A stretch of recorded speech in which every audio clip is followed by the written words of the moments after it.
Eravipuram Koottikkada government new LPS കെട്ടിടം പുനർനിർമ്മാണം പൂർത്തീകരിക്കണമെന്നാവശ്യപ്പെട്ട് കോൺഗ്രസ് പ്രതിഷേധം. ഇരവിപുരം ഗവൺമെന്റ് ന്യൂ LPS കെട്ടിടം പുനർനിർമ്മാണം പൂർത്തീകരിക്കണമെന്നാവശ്യപ്പെട്ട് കോൺഗ്രസ് പ്രതിഷേധം. സ്കൂൾ കെട്ടിടത്തിന് വേണ്ടി MLA ഫണ്ട് അനുവദിച്ചു എന്ന് പറഞ്ഞിട്ട് വർഷങ്ങളായി. അടിസ്ഥാനം പണിതല്ലാതെ കെട്ടിടം പൂർത്തീകരിക്കാൻ MLAക്കോ മറ്റ് അധികൃതർക്കോ കഴിഞ്ഞിട്ടില്ല. ചിരപുരാതനമായ ഒരു സ്ഥലമാണ് ഈ മയ്യനാട് പഞ്ചായത്ത് എന്ന് പറയുന്നത്. മയ്യനാട് പഞ്ചായത്ത് ശ്രീ C. കേശവൻ്റെ നാടാണ്. ഈ നാട്ടിലെ ഒരു കൊച്ചു കുട്ടികൾക്ക് പഠിക്കാവുന്ന ഒരു സ്കൂളിൻ്റെ ദയനീയ സ്ഥിതി നമ്മൾ നേരിട്ട് കാണുകയാണ്.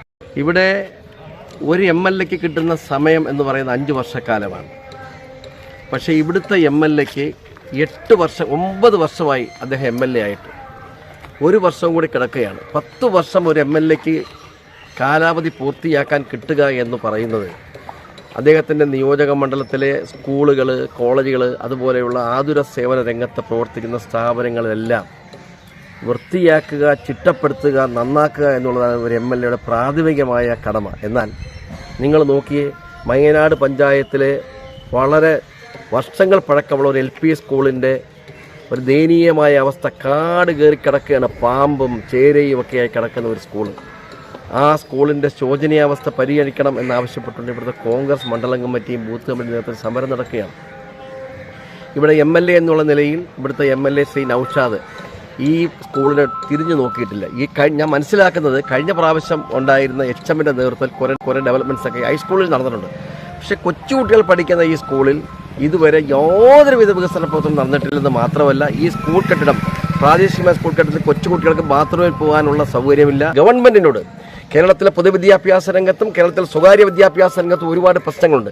ആ പ്രശ്നത്തിന് ഇത് കൂട്ടിക്കുഴയ്ക്കാതെ ഈ LP സ്കൂളിൻ്റെ പൂർണ്ണമായിട്ടുള്ള പൂർത്തീകരിക്കുന്നതിനുള്ള നടപടികളുമായി MLAയും ഭരണാധികാരികളും മുന്നോട്ട് പോകണം എന്ന് മാത്രം അഭ്യർത്ഥിക്കാൻ ഞാൻ അവസരം വിനിയോഗിക്കുകയാണ്. ഇപ്പോൾ ഈ ഭാഗം കാടുമൂടി കിടക്കുന്ന അവസ്ഥയാണ്. LKG മുതൽ 4 വരെ ക്ലാസുകളിലെ കുട്ടികൾ പഠിക്കുന്ന സ്കൂളിനോട് ഈ അവഗണനയെന്നും കോൺഗ്രസ് ആരോപിച്ചു. വർഷങ്ങളോളം പണി പൂർത്തിയാക്കാതെ ഈ കിടക്കുന്ന കെട്ടിടത്തിൽ MLA ഫണ്ട് ഉപയോഗിച്ചാണ് കെട്ടിടം നിർമ്മിക്കാനായിട്ട് തീരുമാനിച്ചതും അതിൻ്റെ അടിസ്ഥാനം കെട്ടുകയും ഈ കുറച്ച് കാൽഭാഗം ജോലി പൂർത്തിയാവുകയും ചെയ്തു.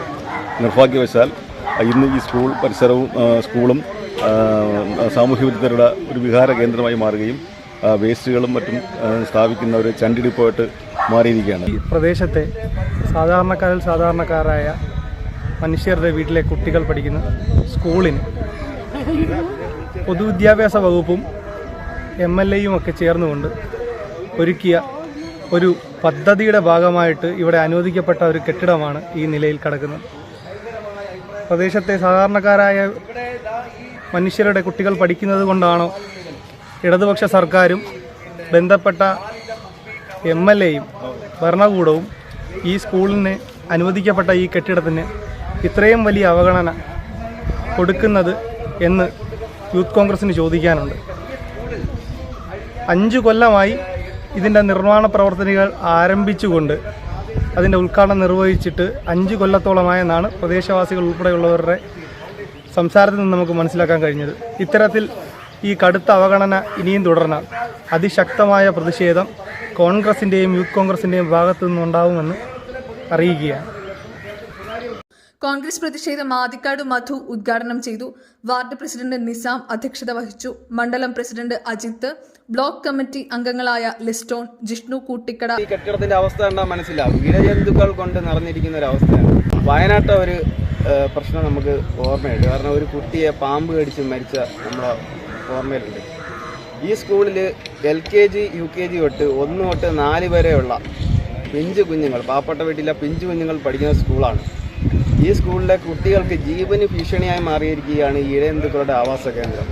നാസിമുദ്ദീൻ, നൌഷാദ്, ഷൈബാൻ, രാജൻ, ഷമീർ വലിയവിള, ആതിര, സോഫിയ തുടങ്ങിയവർ പങ്കെടുത്തു. ന്യൂസ് കേരളം 24 വേണ്ടി ചാരു, ന്യൂസ് ഡെസ്ക് കൊല്ലം.